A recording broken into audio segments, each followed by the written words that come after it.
Hi friends, Daaku Maharaj మన Sankranti hero Nandamuri Balakrishna గారి హీరోగా చేసినటువంటి ఈ సినిమా సంక్రాంతి సందర్భంగానే ఈరోజు అయితే రిలీజ్ అయింది. ఈ మూవీ డైరెక్టర్ వచ్చేసి బాబీ కొల్లి. అలాగే ఇందులో స్టార్ క్యాస్ట్ కనుక చూసుకున్నట్లయితే బాబీ డియోలు, శ్రద్ధా శ్రీనాథ్, ప్రజ్ఞా జైస్వాల్, చాందిని చౌదరి ఇలా చాలామంది ఈ మూవీలో యాక్ట్ చేశారు. దీని మ్యూజిక్ వచ్చేసి తమన్ గారు, అలాగే ఈ మూవీ ప్రొడ్యూసర్ వచ్చేసి నాగవంశీ గారు. సో ఇంతమంది కలిసి చేసినటువంటి ఈ మూవీ సంక్రాంతి సందర్భంగా రిలీజ్ అవుతుందంటే ఈ మూవీ పైన భారీ అంచనాలు అయితే ఉన్నాయి. సో ఈ రోజు అయితే మూవీ రిలీజ్ అయింది. ఈ మూవీ థియేటర్లో చూశాను. మూవీ చూసిన తర్వాత ఎలా ఉంది అంటే సో కొన్ని షార్ట్స్ చూస్తే మన మూవీలో ఆ విధంగా అయితే అనిపిస్తుంది అనమాట. డైరెక్టర్ ఆ విధంగా అయితే తీశాడని చెప్పొచ్చు. డైరెక్టర్ బాబీ గారు ఇంతకుముందు తీసిన సినిమాలు కనుక చూసుకున్నట్లయితే వాల్తేరు వీరయ్య, జైలవకుశ ఇటువంటి సినిమాలు ఆయన స్టోరీలన్నీ కూడా మనకు కమర్షియల్ స్టోరీలు, ఓల్డ్ స్టోరీలే, పాత స్టోరీలనే మళ్ళీ తీస్తూ ఉంటాడు. సో ఈ మూవీ స్టోరీ కూడా మనకు సేమ్ ఒక పాత స్టోరీనే, కాకపోతే దాన్ని తీసిన విధానం, దాని ట్రీట్మెంట్ మాత్రం కొత్తగా ఉంటుంది. కొన్ని షార్ట్స్ అయితే ఎక్సలెంట్గా ఉంటాయని చెప్పొచ్చు. అలాగే మనకు బాలయ్య బాబు గారికి ఈ స్టోరీ అనేది కొంచెం రిఫ్రెష్మెంట్ అని చెప్పొచ్చు. రెగ్యులర్గా మనం బాలయ్య బాబు గారి సినిమాలు కనుక చూసుకున్నట్లయితే చాలా లౌడ్నెస్ ఉంటుంది, ఎక్కువ డైలాగ్స్ ఉంటాయి, ఎక్కువ సౌండ్స్ ఇవన్నీ ఉంటాయి. కానీ ఈ మూవీలో అవన్నీ లేకుండా ఒక స్టోరీకి ఏదైతే కావాలో అదే ఇచ్చాడని చెప్పొచ్చు డైరెక్టరు. సో ఇక్కడ బాలయ్య గారు ఉన్నారు కదా, వాళ్ళ కోసం కొంచెం ఎక్కువగా ఎఫర్ట్స్ పెట్టి కొన్ని డైలాగులు పెట్టాలా, కొన్ని యాక్షన్ సీక్వెన్స్ పెట్టాలా, అట్లాంటివన్నీ ఏమి లేకుండా ఈ స్టోరీకి ఏదైతే కావాలో అదే తీసుకున్నాడు. అలాగే ఇందులో ఉన్నటువంటి స్టార్ క్యాస్ట్ కనుక చూసుకున్నట్లయితే చాలామంది ఉన్నారు. బాబీ డియోల్ గారు, ప్రజ్ఞా జైస్వాల్ గారు, శ్రద్ధా శ్రీనాథ్ గారు, ఇటువంటి వాళ్ళందరూ ఉన్నారు. వాళ్ళందరినీ ఎందుకు తీసుకున్నారు అనేది మూవీ చూసి అర్థమవుతుంది. ప్రతి క్యారెక్టర్కి పర్ఫెక్ట్ స్టార్టింగ్, ఎండింగ్ ఉంటుంది. అంటే ఏ క్యారెక్టర్ కూడా వచ్చిందంటే అది ఊరికే రాదనమాట. ఆ క్యారెక్టర్కి రావడానికి రీజన్ ఏంటి, వెళ్ళడానికి రీజన్ ఏంటి అనేది కరెక్ట్గా చూపించాడని చెప్పొచ్చు. ప్రతి ఒక్కరిని కరెక్ట్గా యూజ్ చేసుకున్నాడు డైరెక్టర్. వాళ్ళందరి దగ్గర మంచి నటన కూడా రాబట్టాడని చెప్పొచ్చు.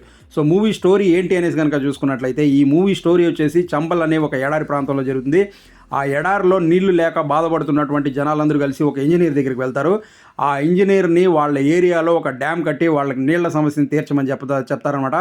సో ఇది తీర్చడం కోసం ఆ ఇంజనీర్ ఆ ఏరియాకి వెళ్తాడు. ఆ ఇంజనీరు మన బాలయ్య గారు అనమాట. ఆయన అక్కడికి వెళ్ళిన తర్వాత అక్కడ డ్యామ్ కట్టాలంటే అక్కడ ఉన్నటువంటి కొంతమంది ఠాకూర్లు అక్కడ ఆ ఏరియాలో ఆ డ్యామ్ కట్టడానికి వీల్లేదు, మేము ఇక్కడ ఏది చెప్తే అదే జరగాలని చెప్పేసి వాళ్ళు అక్కడ దాన్ని అడ్డుపడతారు. సో అక్కడ ఆ అడ్డుపడినటువంటి ఠాగూర్లకి ఈ ఇంజనీర్కి ఏం జరిగింది, ఆ క్రమంలో ఈ ఇంజనీర్ డాకు మహారాజ్ లాగా ఎలా మారాడు అనేదే మనకు మూవీ అనమాట. సో స్టోరీ అయితే ఇది. ఈ స్టోరీ కనుక మనకు చూపించిన విధానం కనుక చూసుకున్నట్లయితే ఫస్ట్ హాఫ్ అంతా కూడా మనకు ఒక చిన్న పాప సెంటిమెంట్ మీద వెళ్తుందనమాట. అక్కడంతా కూడా మనకు చాలా నీట్గా ప్రజెంట్ చేశారని చెప్పొచ్చు స్టోరీని అంతా కూడా. సెకండ్ హాఫ్కి వచ్చేసరికి మనకు మెయిన్ ఈ ఠాకూర్లకి అలాగే ఈ డాకు మహారాజ్కి జరిగేటటువంటి సన్నివేశాలు ఇవన్నీ ఫ్లాష్ బ్యాక్ సెకండ్ హాఫ్లో వస్తుంది.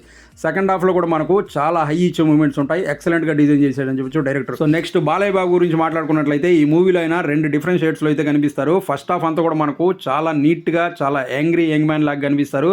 సెకండ్ హాఫ్లో డాకు మహారాజ్ క్యారెక్టర్ ఉంటుంది. అందులో కూడా మనకు ఒక ఇంజనీర్ క్యారెక్టర్ ఉంటుంది. సో ఈ విధంగా చాలా డిఫరెన్స్గా అయితే కనిపిస్తారు. అన్ని షేడ్స్లో కూడా ఆ క్యారెక్టర్కి ఏదైతే కావాలో ఆ విధంగా పర్ఫెక్ట్గా చేశారని చెప్పొచ్చు. ఎక్కడ అరుపులు, కేకలు, లౌడ్నెస్ లేకుండా ఆ క్యారెక్టర్కి ఏదైతే కావాలో దాన్ని పర్ఫెక్ట్గా చేశారని చెప్పొచ్చు. అలాగే యాక్షన్ సీక్వెన్స్ కూడా మనకు ఎక్కువ హెవీగా లేకుండా ఆ క్యారెక్టర్కి ఏ విధంగా అయితే డిజైన్ చేయాలో ఆ విధంగా డిజైన్ చేసి చూపించారు.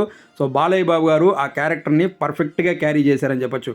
నెక్స్ట్ విలన్గా బాబీ డియోల్ గారు చేశారు. ఆయన క్యారెక్టర్ కూడా బాగుంటుంది. ఆయన కూడా విలన్గా చాలా ఎక్సలెంట్గా చేశారని చెప్పొచ్చు. నెక్స్ట్ శ్రద్ధా శ్రీనాథ్ గారు, అలాగే మనకు ప్రజ్ఞా జైస్వాల్ గారు, చాందిని చౌదరి గారు, వాళ్ళ క్యారెక్టర్లు కూడా చాలా బాగున్నాయి. వాళ్ళ క్యారెక్టర్ వరకు వాళ్ళందరూ సూపర్గా చేశారని చెప్పొచ్చు. నెక్స్ట్ మ్యూజిక్ గురించి మాట్లాడుకున్నట్టయితే తమన్ గారు. సో బాలయ్య బాబు గారు, తమన్ గారి కాంబినేషన్ అంటేనే సూపర్ డూపర్ హిట్ అని చెప్పొచ్చు. సో ఈ మూవీలో కూడా మనకు బ్యాక్గ్రౌండ్ స్కోర్ అయితే సూపర్గా ఇచ్చారు. సాంగ్స్ గురించి మాట్లాడుకున్నట్లయితే మూవీలో సాంగ్స్ వచ్చేసి సిచ్యువేషనల్ పరంగానే ఉంటాయి. ఒక్క సాంగ్ మాత్రమే మనకు కొంచెం ఐటమ్ సాంగ్ లాగా ఉంటుంది. ఆ సాంగ్ రిలీజ్ అయినప్పుడు ఆడియో కొంచెం ట్రోల్ చేశారు, కానీ థియేటర్లో చూస్తే సాంగ్ మాత్రం నెక్స్ట్ లెవెల్లో ఉంటుంది. ఎక్సలెంట్గా ఉందన్నమాట ఆ song. So next camera work గురించి మాట్లాడుకోవాలి. మూవీలో కెమెరా వర్క్ మాత్రం ఎక్సలెంట్గా చేశారని చెప్పొచ్చు. సో నైట్ షాట్స్ ఉంటాయి, అవన్నీ కూడా సూపర్గా ఉన్నాయన్నమాట. కెమెరా వర్క్ మాత్రం నెక్స్ట్ లెవెల్లో ఉంటుంది మూవీలో.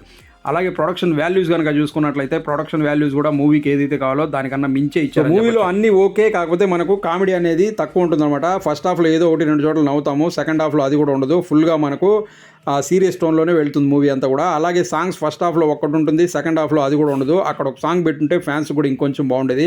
అలాగే క్లైమాక్స్కి వచ్చేసరికి క్లైమాక్స్ కూడా ఇంకొంచెం బాగా డిజైన్ చేస్తుంటే ఇంకా బాగుండేది అనిపిస్తుంది. ఓవరాల్గా మూవీ ఎలా ఉంది అంటే ఓన్లీ బాలయ్య బాబు ఫ్యాన్స్ కోసం కాకుండా అందరికి నచ్చే విధంగా ఒక స్టోరీ అయితే తీసుకొని చేశారని చెప్పొచ్చు. మూవీ అయితే బాగుంది. మీరు కూడా వెళ్ళి చూడండి, మీకు కూడా నచ్చుతుంది. ఫ్యామిలీతో కలిసి చూడొచ్చు అంటే చూడొచ్చు, 1-2 డైలాగ్స్ తప్ప మిగిలిందంతా ఓకే. సో అది ఫ్రెండ్స్, చూసారు కదా మూవీ రివ్యూ. ఈ వీడియో మీకు నచ్చినట్లయితే లైక్ చేసి ఛానల్ సబ్స్క్రైబ్ చేసుకోండి. మరో మంచి వీడియోతో మళ్ళీ వస్తాను. Thank you.